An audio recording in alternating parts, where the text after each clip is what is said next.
This week on Vatican Connections, we look back at the final Jubilee celebration in Rome before the closing of the Year of Mercy. The Pope completes his last visit for his Mercy Fridays, and we look ahead to the consistory.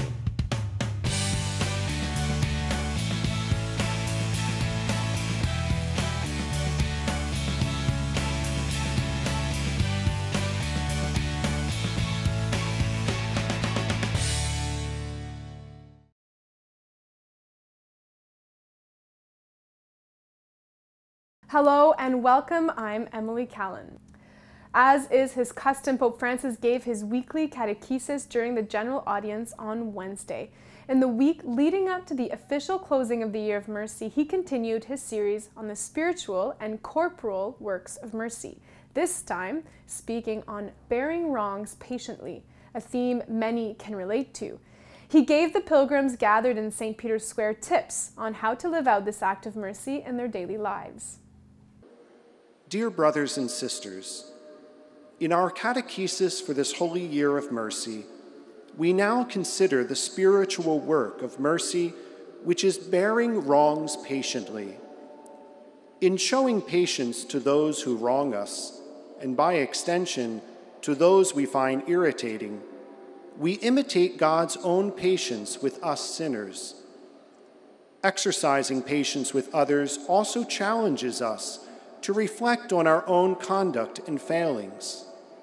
Patience is also required in two related spiritual works of mercy, admonishing sinners and instructing the ignorant. We think of the patience shown by the many parents, catechists, and teachers who quietly help young people to grow in faith and knowledge of the important things in life.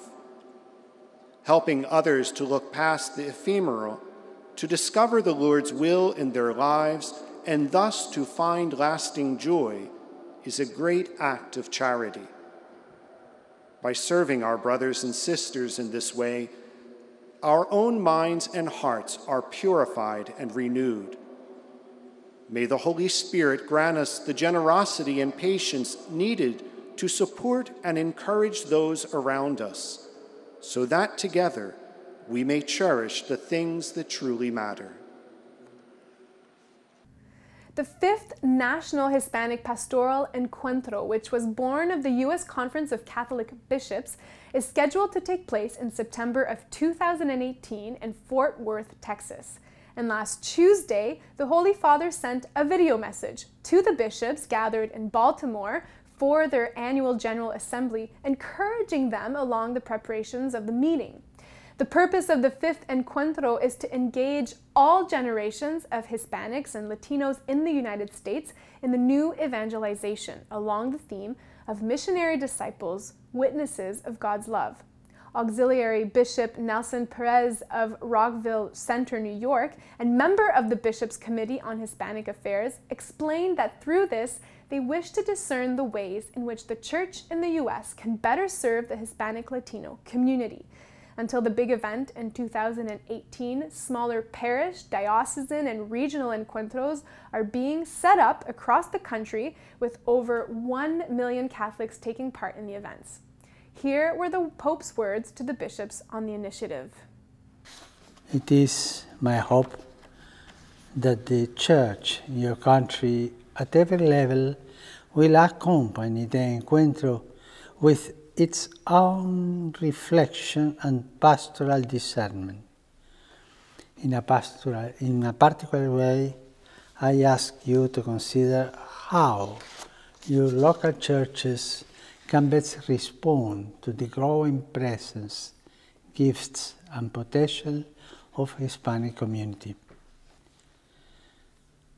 Mindful of the contribution that the Hispanic community makes to the life of the nation, I pray that the Encuentro will bear fruit for the renewal of American society and for the Church's apostolate in the United States. With gratitude to all engaged in the preparation of the fifth Encuentro, I assure you my prayers for this important initiative of your conference. Commending you and the clergy, religious and lay faithful of your local churches to the prayers of Mary Immaculate, I cordially impart my apostolic blessing as a pledge of grace and peace in the Lord. Up next, our Italian journalist Matteo Cioffi talks to us about this year's COP22 and the Pope's message to the chair of the United Nations Conference and Minister of Foreign Affairs in Morocco, Salaheddine Mezouar, for the success of the 22nd meeting.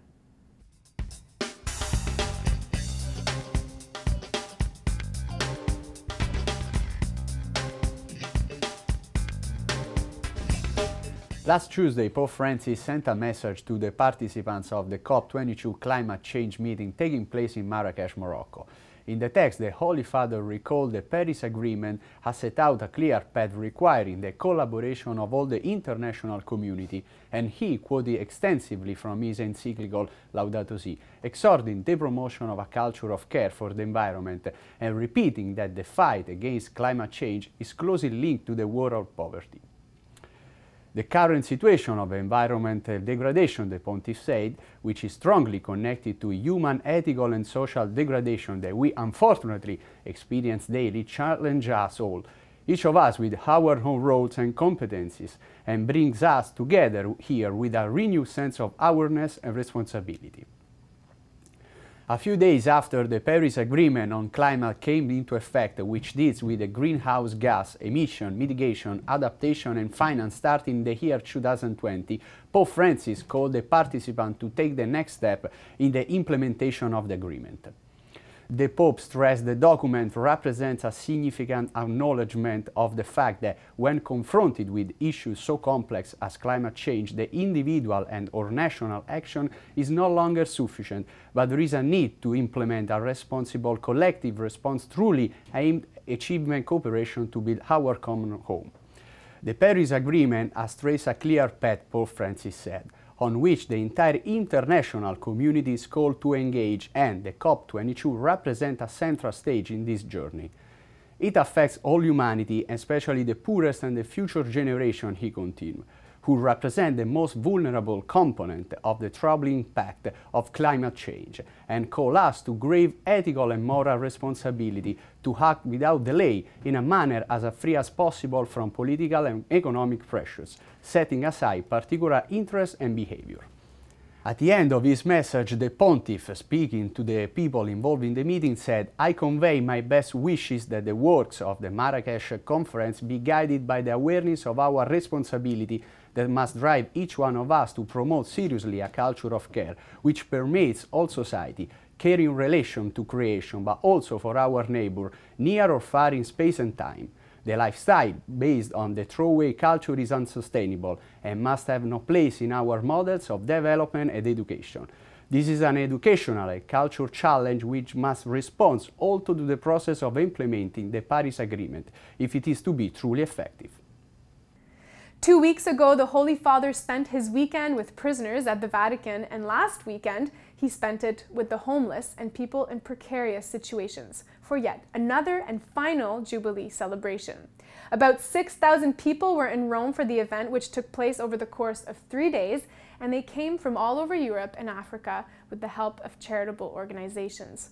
The Jubilee for the socially excluded even included a concert composed by world-renowned composer Ennio Morricone.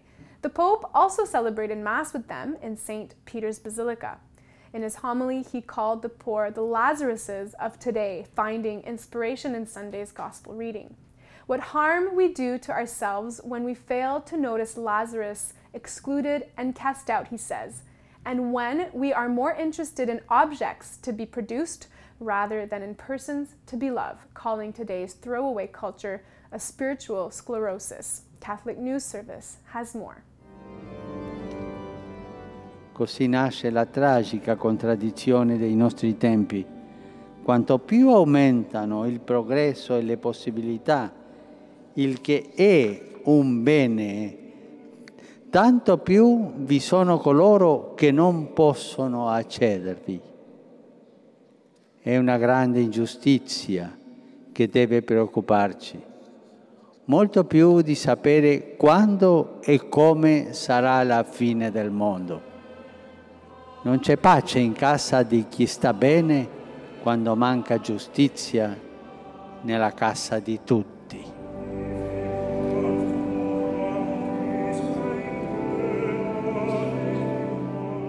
E apriamo gli occhi al prossimo, soprattutto al fraterno dimenticato ed escluso. Lì punta la lente di ingrandimento della Chiesa. Che il Signore ci liberi da rivolgerla verso di noi, ci distolga dagli oropelli che distraggono, dagli interessi e dai privilegi, dagli attaccamenti al potere e alla gloria, dalla seduzione dello spirito del mondo. But the images of his private audience on Sunday with the 6,000 pilgrims were especially moving. A group of pilgrims came onto the stage and prayed with and for the Pope after listening to his address. He reminded them in an improvised speech of their uniqueness and to never stop dreaming. Here's a glimpse of this special audience between the Pope and the participants in the Jubilee. Y les pido perdón si alguna vez los ofendí con mi palabra o por no haber dicho las cosas que debía decir. Les pido perdón en nombre de los cristianos que no leen el Evangelio encontrando la pobreza en el centro. Les pido perdón todas las veces que los cristianos, delante de una persona pobre o de una situación pobre, miramos para otro lado. Perdón.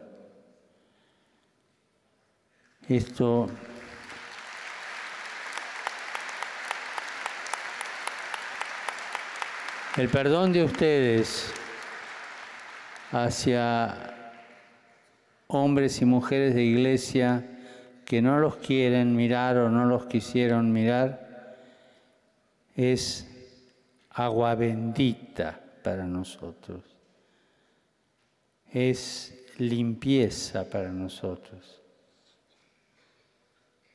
es ayudarnos a volver a creer que en el corazón del Evangelio está la pobreza como gran mensaje y que nosotros, los católicos, los cristianos, todos tenemos que formar una iglesia pobre para los pobres y que todo hombre o mujer de cualquier religión tiene que ver en cada pobre el mensaje de Dios que se acerca y se hace pobre para acompañarnos en la vida. Once a month on Friday during the Year of Mercy, the Holy Father pays visits to people who are in difficult situations, calling them his Mercy Fridays. And last week, he made his last trip in the context of the Jubilee year and met with former priests and their families in an apartment near Rome. The Pope met with 7 families of men who left the priesthood in the Ponte di Nona quarter. The men were from Rome, Sicily, Madrid, and Latin America, and had served as parish priests in their diocese. They welcomed the Pope with great enthusiasm, the Vatican press release said. The children embraced him and the adults were moved. He spent time listening to their stories and offered them paternal words, assuring them of his friendship. The Holy Father wanted to show his proximity and understanding to these men who had to make a difficult decision, which they made for various reasons. The Holy See press office stated that the priestly ministry had left them lonely, burdened, and fatigued, and rarely experienced understanding from family and friends.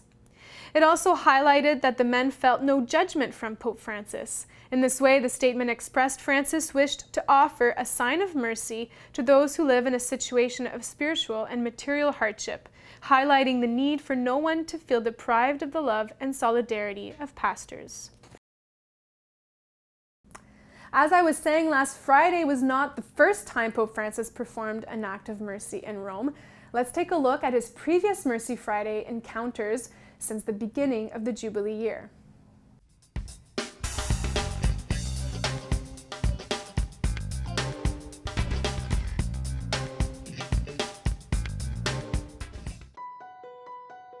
Away from the limelight, Pope Francis spent one Friday a month for the past year putting into practice the corporal and spiritual works of mercy. Locations were never announced beforehand, and so during the Jubilee Year of Mercy, he surprised the sick and the elderly, retired priests, women who have been abused, people with disability, refugees, and men and women in rehabilitation. The images were striking. They were also concrete signs of the Pope's concern for those who are marginalized, and a clear message against the throwaway culture he so often decries. It began last January with the opening of the Holy Door in a hostel for people who are in difficult situations. It was a symbolic gesture. As he opened the door inside the center, he launched at once his series, formerly known as his Mercy Fridays.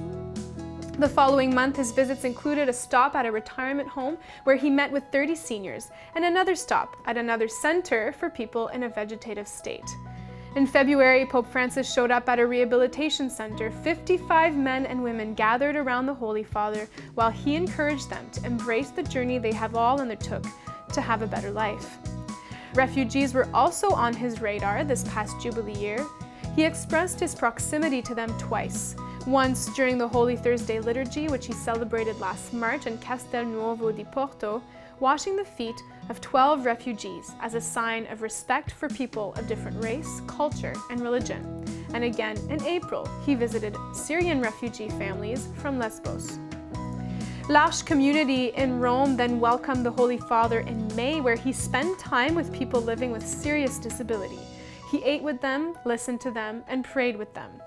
And in June, Pope Francis was received at the Mount Tabor community, a place of rest for priests in need of psychological and emotional help.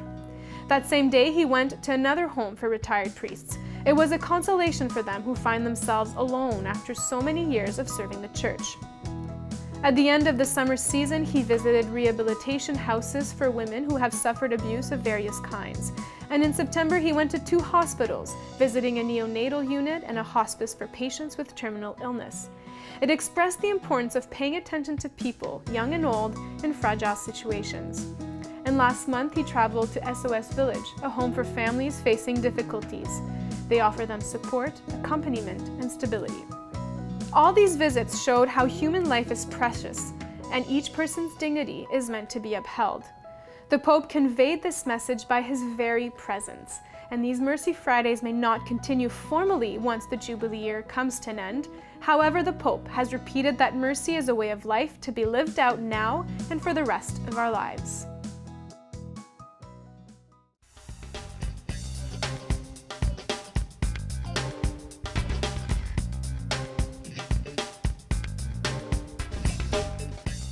If you want to find God, seek Him where He is hidden, in the neediest, the sick, the hungry, and the imprisoned. This Saturday, the day before the closing of the Year of Mercy, the Pope will create 17 new cardinals, 13 electors, meaning those who can eventually vote for the next Pope, and 4 non-electors who are over the age of 80. Pope Francis announced the names last October at the end of an Angelus prayer in Rome, and among those he named are 3 Americans. The cardinals designate from the U.S. are Archbishop Joseph William Tobin, recently named to the Diocese of Newark, New Jersey, Archbishop Blaise Supich of Chicago, and Archbishop Kevin Joseph Farrell, formerly of the Diocese of Dallas. Cardinal designate Farrell was recently appointed as new head of the Vatican Office for the Family, Laity, and Life. Catholic News Service interviewed him and tells us what he thinks the Church needs most right now. The most important part of my training for this job was pastoral work. Forget all the administration part, that's the least important.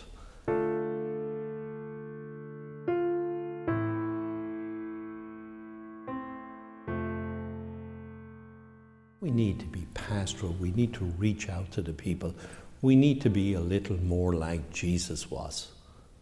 And that's what Pope Francis constantly speaks of, how Jesus would reach out. He wasn't afraid, of speaking to the public sinners and to cure the poorest of the people. He would speak to the Samaritans, and he would speak, you know, he would do all of these kind of things. He reached out. He knew the prodigal son. Yeah, but yet he didn't ask him a question. He embraced him, and he received him back.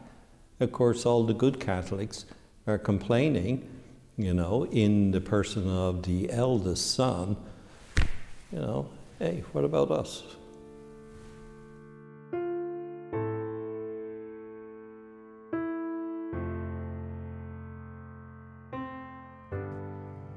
I believe that's a very important part of my work, is to reach out to the laity, to reach out to the young people. Many of them in many countries and many places are hurt.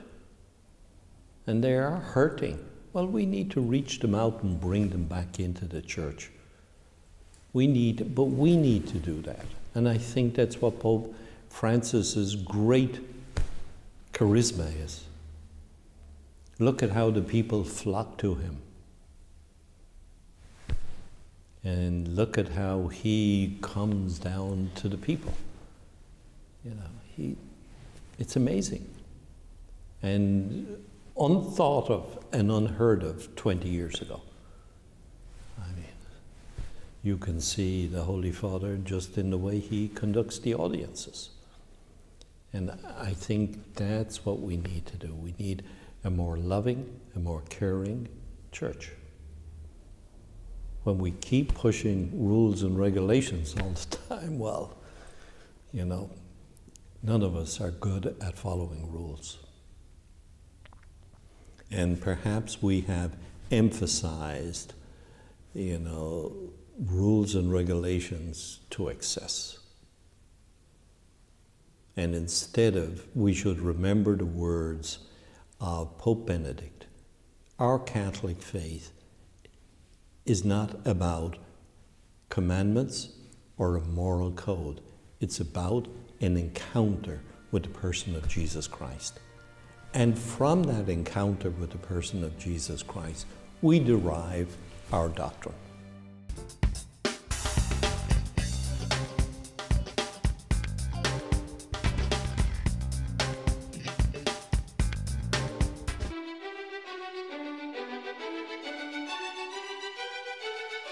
In 1970, Pope Paul VI published a motu proprio on the arrangement of the College of Cardinals. He set the number of cardinal electors to 120, and only cardinals under the age of 80 could have the right to vote in a conclave. There are traditionally 3 types of cardinals: cardinal bishops, cardinal priests, and cardinal deacons, who between themselves establish a hierarchy which today operates more as a formality. A cardinal is identified with the color purple, which is typically closer to a scarlet red, to signify Jesus' blood poured out. Their main role is to assist or advise the Pope in matters of governance and in accomplishing the mission of the Church, and choose the successor of Peter after the death of a Pope. On the other hand, the Pope handpicks each cardinal according to certain criteria.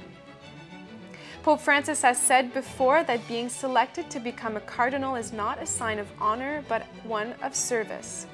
Total openness to serving others is the hallmark of the cardinal. It alone is our title of honor. There are today 111 cardinal electors in the world and 100 non-electors. If you have any questions, don't hesitate to send them via Vatican Connections Twitter page at Vatican Connections. I'll be happy to answer them on our next episode. That's all for tonight. Thanks for watching. Take care and see you next week.